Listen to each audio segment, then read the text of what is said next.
With Haaland in everybody's FPL team, Kane potentially going to Bayern Munich, and Gabriel Jesus potentially injured, we need to talk about who that other forward needs to be alongside Haaland in your Game Week 1 drafts.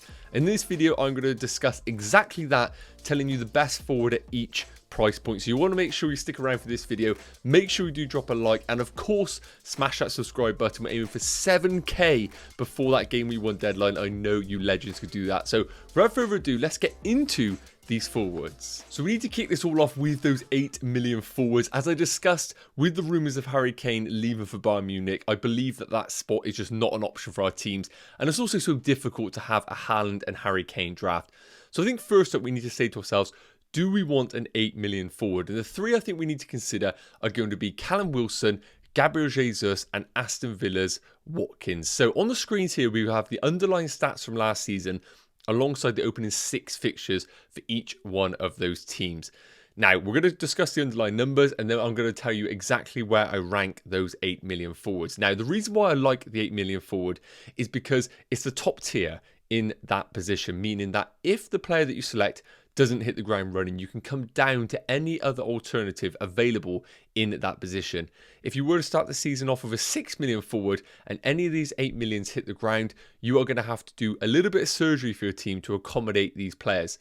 And I really do think Wilson, Jesus and Watkins are fantastic options for our teams. Now, as I discussed in the intro, there are rumours of a Gabriel Jesus injury, so we need to monitor that closely. We have the Community Shield that is going to give us a bit more information prior to Game Week 1. Hopefully we'll know by then, but we need to keep that in the back of our minds, because if Gabriel Jesus is ruled out, this blows the doors open for which forward to go in your teams alongside Erling Haaland. Now, looking at the underlying numbers from an XG per 90 perspective, Callum Wilson leads the way in that Newcastle side.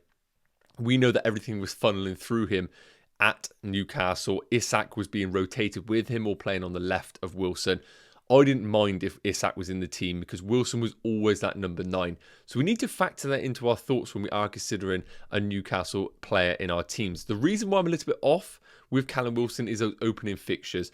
The likes of Man City away, Villa in the first game, Liverpool, Brighton, Brentford. Really, really tricky fixtures. When we compare that to someone like a Gabriel Jesus with opening fixtures like Nottingham Forest at home, Palace away and Fulham at home, I really want to target the forward that has the better fixtures in those opening game weeks, because we need to remember the wildcard is available for us to activate at any point in the season, and likely in the early stages, if you've picked the wrong player, you can do some surgery to a team with that wildcard. So I think you want to target the opening 6 fixtures, and based on those fixtures, Arsenal is definitely the route to go for, and that is why I'm so bullish on Gabriel Jesus as an option. An XG per 90 of 0.6 is really, really good. And he's also leading the way for expected assists per 90 at 0.19. So really solid underlying numbers for a team that is expected to be right up there this season with some fantastic fixtures. So I like Gabriel Jesus. Just remember those injury rumours going around. Now, Ollie Watkins is the other one as well. He's got the worst XG per 90 at 0.45. But that's nothing to sniff about. That is a good number, especially for a player that is going to play in every single minute in this Unai Emery team. They don't have an alternative. Cameron Archer waiting in the wings is not ready. They are going to be relying on Watkins this season. The one caveat is European football. How is that going to impact them going into this season? We need to take that into consideration. With him being on penalties, guaranteed minutes, yes, their fixtures are a little bit ropey, but Everton at home in game week 2, Palace at home in game week 5. I think with Watkins, you are very much bringing him in as a consistent player that he might not get those double-digit returns, but you can guarantee he is one of those players that will get a goal every other game or every game. And that is what we want sometimes in an FPL forward. Now, when it comes to ranking these 3 8 million forwards, I'm going for Callum Wilson as number 3. Penalty taker is fantastic. And of course, he has the best expected goals per 90 of all the forwards. But I think he is a minute's risk from time to time, especially with Champions League. We don't really know how Eddie Howe is going to adapt the team when they have those midweek fixtures. And the fixtures are tough as well. And that is slightly putting me off Callum Wilson in general. So he's going to be 3rd of the 8 million forwards.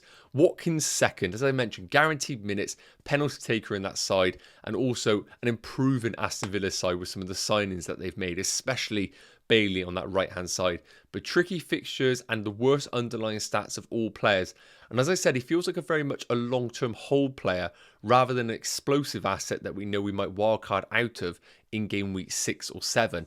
And having such a short time horizon for our players, I'd rather go for the asset that might have those double-digit potentials. And that is going to be in the shape of Gabriel Jesus. Now, again, if he is out injured, we need to change our plans. And that is what I've mentioned on that kind of con for him. Martinelli, is he a better second Arsenal option than Gabriel Jesus? And if there is any sort of risk of Gabriel Jesus being ruled out for game week 1, I do think that Martinelli is a better option than Gabriel Jesus. But from a team structure perspective, it just feels easier to have those midfielders like the double Man United, like the Matomas, have those in, and a Saka, and you can have your third Arsenal player as Gabriel Jesus. So while he's not my favourite Arsenal attacker, I think for a team structure perspective, in an 8 million forward, he just ticks all of the boxes. Guaranteed minutes, underlying stats are great, and the fixtures are fantastic. So this is how I'm ranking the 8 million forwards, and I do think if you can accommodate an 8 million forward, it is the right route to go for. Just as you know, you can come down to any of the other options that we're about to touch on in this video. But let me know your thoughts in the comments. Okay, so moving into the 7.5 million forwards, and this is where it starts to get incredibly tasty, as we got the players at the start, Gabriel Jesus, Wilson, Watkins, who I would say are nice players, but these are the explosive players. Now, I want you to imagine Nkunku part of his list as well. I've got Darwin Núñez, we got Alexander Isak of Newcastle, and we have Chelsea's Nkunku. The reason why he's not on the stats there is because, of course, he hasn't played in the Premier League yet. So I am going to read off a couple of stats that he produced in his time in the Bundesliga last season, as they are excellent, and see how they compare to the likes of Darwin Núñez and Alexander Isak. So Darwin last season, we know, was a monster for underlying stats. His XG per 90 being 0.66 and his expected assists as well at 0.29. The bloke, even though his minutes were a little bit ropey, was unbelievable when he was on the field. It was just his actual output which was a little bit disappointing. But we're all expecting an improved Liverpool and Darwin Núñez this year. Alexander Isak, you can see the minutes were even less than Darwin. Of course, his introduction into Newcastle being disjointed because of that long-term injury that he suffered with. But XG per 90 of 0.49, expected assist 0.11 per 90, really solid underlying numbers. And he's really good on the bonus baseline as well for Isak, because he is a creative force in this Newcastle team. Very much a dribbler, passer.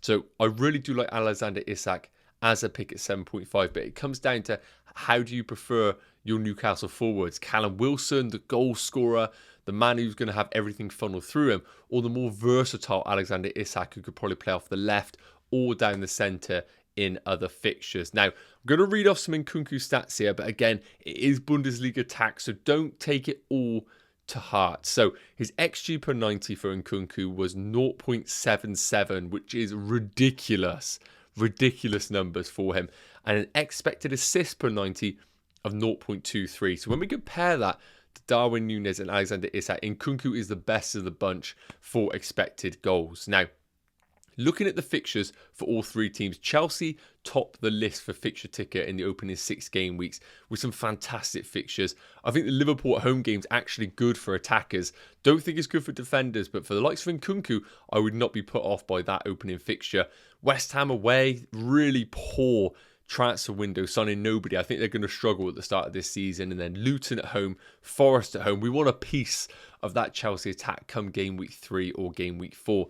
And I do think there is an argument to go for Nkunku from the start, knowing that there could be a potential injury to Gabriel Jesus. Save 0.5 million, go to Nkunku and say to yourself, I want to go there regardless in game week 3. Why don't I just get slightly ahead of the curve and go for him in game week 1? Now, looking at Liverpool fixtures, again, good fixtures in there. Game week 2 at home against Bournemouth. Game week 4 at home against Villa, I would say is okay, but we like game week 5 and game week 6 for them in particular. I think the big question mark for Darwin Núñez is how are those minutes going to be? Gakpo, Diogo Jota, all waiting in the wings to steal minutes away from him. That is going to be my big caveat regarding Darwin Núñez. And Alexander Isak, fixtures are the worst by far. We touched on this with Callum Wilson.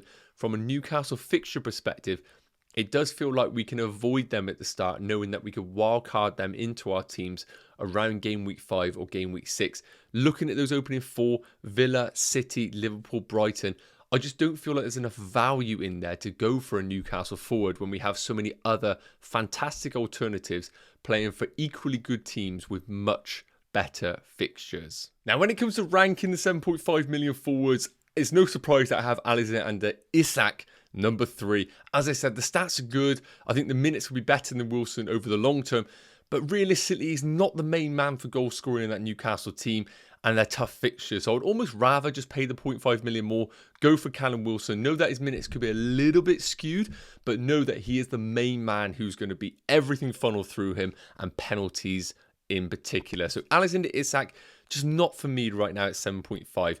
Darwin Núñez, number 2. Now, I would love to put Darwin Núñez as the number 1 pick at 7.5 million forwards. His stats are ridiculous. You get the ownership of him in game week 2 with that Bournemouth fixture. And he's an easy sideways move to someone like an Nkunku in game week 3, which I think is really, really solid. But the big factor for me is Darwin Núñez, you're mainly going for game week 1 because you want him in game week 2. But can we even guarantee he is going to start that fixture or get significant minutes over that period? That is my big question mark right now. If you could say to me that Darwin Núñez is going to get guaranteed minutes for game week 1 and game week 2, I'm in. I think Darwin Núñez then pips Nkunku. But I just hate the thought of having him in my team with the thought of being like, I'm going to have him for game week 2, definitely. And he doesn't even play. And that is my big risk with Darwin Núñez. If you think he'll play, I love the strategy of going for Darwin Núñez in game week 1 and 2 and then jumping over to a Chelsea forward in game week 3 for that brilliant Luton at home fixture. But because of those worries of rotation, I'm just going to slightly favour Nkunku. I think this guy is going to play so many more minutes for Chelsea. He could play as the 9, he could play in the 10, he could play left of the 3. No cup distractions whatsoever for Chelsea. None of these preliminary rounds. They are just fully focused on the Premier League. The fixtures long term are fantastic. I don't think the Liverpool game is a bad one from an attacking perspective. The stats are amazing. The big question mark is this Timo Werner 2.0 or is this the real deal? And I'm leaning towards him being the real deal. And I think going early on him just means that you're going to get those price rises and going to really benefit in those early doors of him being a differential. So Nkunku for me is the man to go at 7.5. And again, if we get rumours of Gabriel Jesus being injured, I'd actually be inclined to go Nkunku over Ollie Watkins. Right then, we're coming right down to the 6 million forwards now.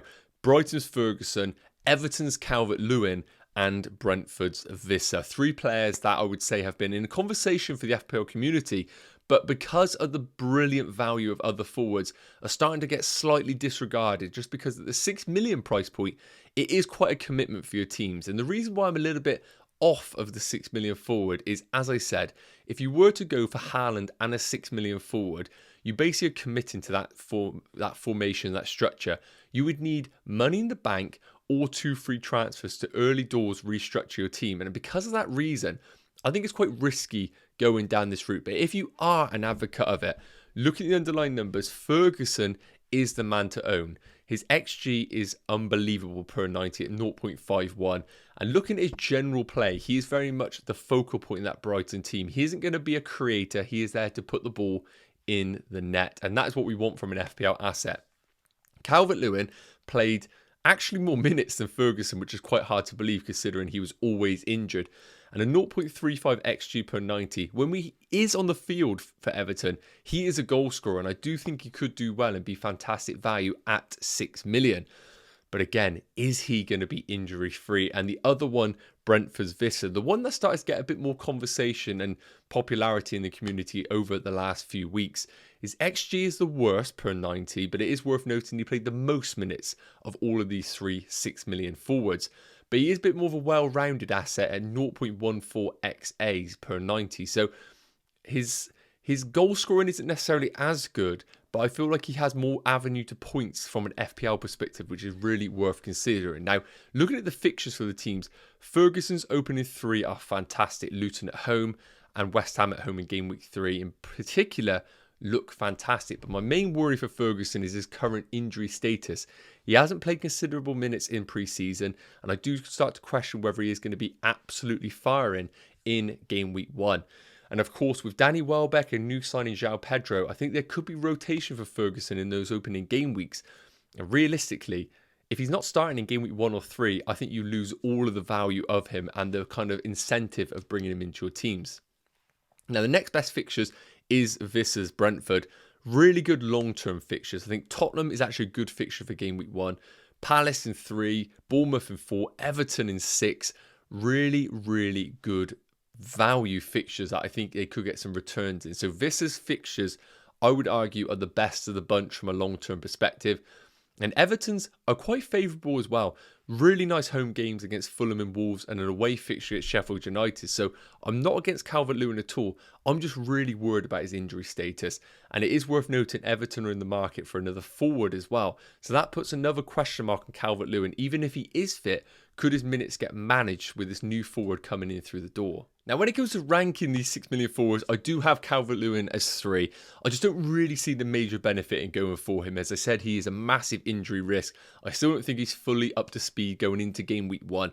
Yes, he will be the penalty taker in that Everton team. Yes, he is a proven asset in years gone by, but the injury history and the fact that Everton are in the market for another forward just means he cannot be a consideration for our FPL teams. Yes, maybe later down the line he will be one, but not for game week 1.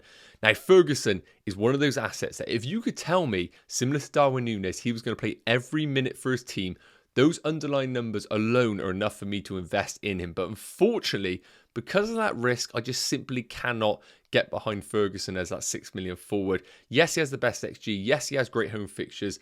Yes, Brighton as a team put up around 2 XG per 90. The risk and the introduction of the cup competitions just simply mean Ferguson isn't an option until we see that guaranteed game time in Brighton. But the one that is going to lead the way is Visser. He's had a really solid pre-season. I think he is going to start in that front 3 for Brentford. No Tony is a positive, but also a negative. Hopefully we do see the likes of Visser and Mbeumo step up. But what I do like about Visser is that he is a differential Brentford asset. A lot of the community going for Mbeumo at 6.5 as the midfielder. Maybe Visser is the route to go for. And when Brentford do get their results, if he can step up, he'll be an amazing differential for you to go against those Mbeumo owners. The one thing I will say is the underlying stats from an attacking perspective aren't amazing. So just be cautious that the returns might not be explosive from Visser. But let me know your thoughts in the comments. Now, last up, I wanted to rank those alternative forwards, those that are at price points that kind of have no competition, but they need to be in your considerations.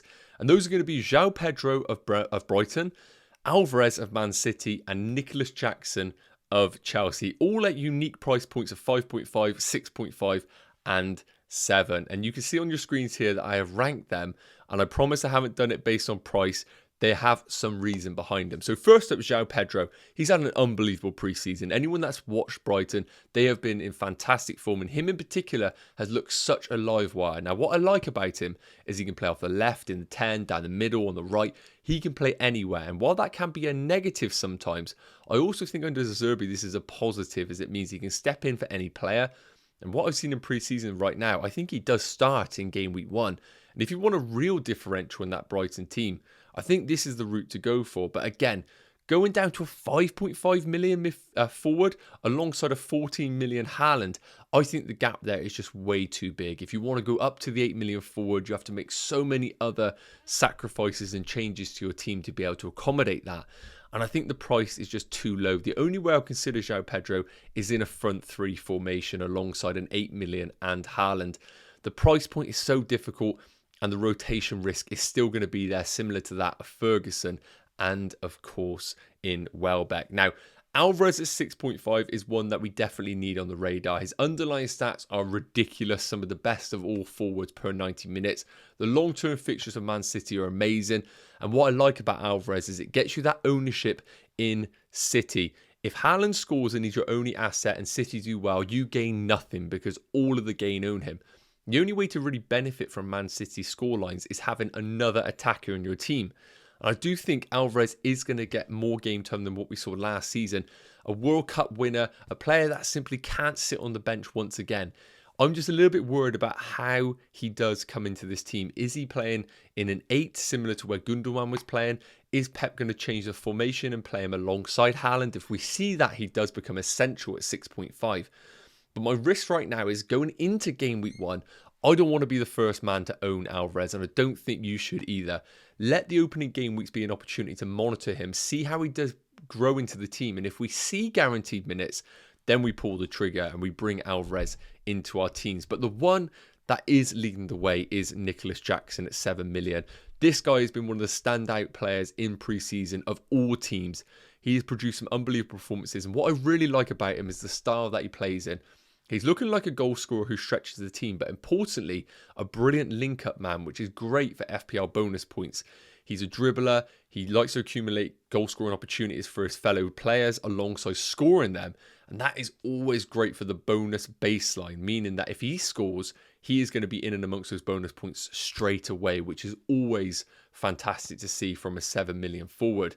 And I like the price point as well. 5.5 is way too cheap. 6.5 can put you in a little bit of a pickle. I think 7 million is enough where if you have that little bit of money in the bank, if Nicholas Jackson flops or loses his place in the team, you can simply go up to an Nkunku at 7.5, or if you can make a slight tweak, bring him up to the 8 million forwards that we discussed previously.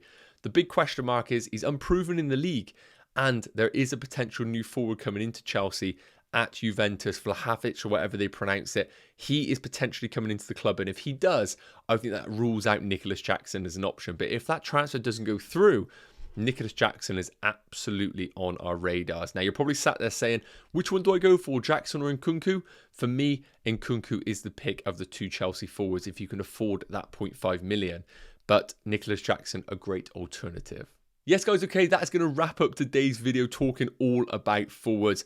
As I discussed, I think the 8 million forward is the route to go for, as it just gives you that flexibility to come down to any asset. But as I mentioned, if Gabriel Jesus is ruled out through injury, I would actually rather go for Nkunku at 7.5 million than Ollie Watkins. That is the way that I'm feeling. And then bring Martinelli into your midfield alongside Saka in a double Arsenal attack with your midfielders. But let me know your thoughts in the comments. Make sure you do drop a like on this video and smash that subscribe button. As I mentioned, we're aiming for 7k before game week 1 deadline. I know you guys can do that. And what that leads me to say is check out my most recent video where I reveal my upcoming draft. And I'll see you in the next one. Take care. Cheers.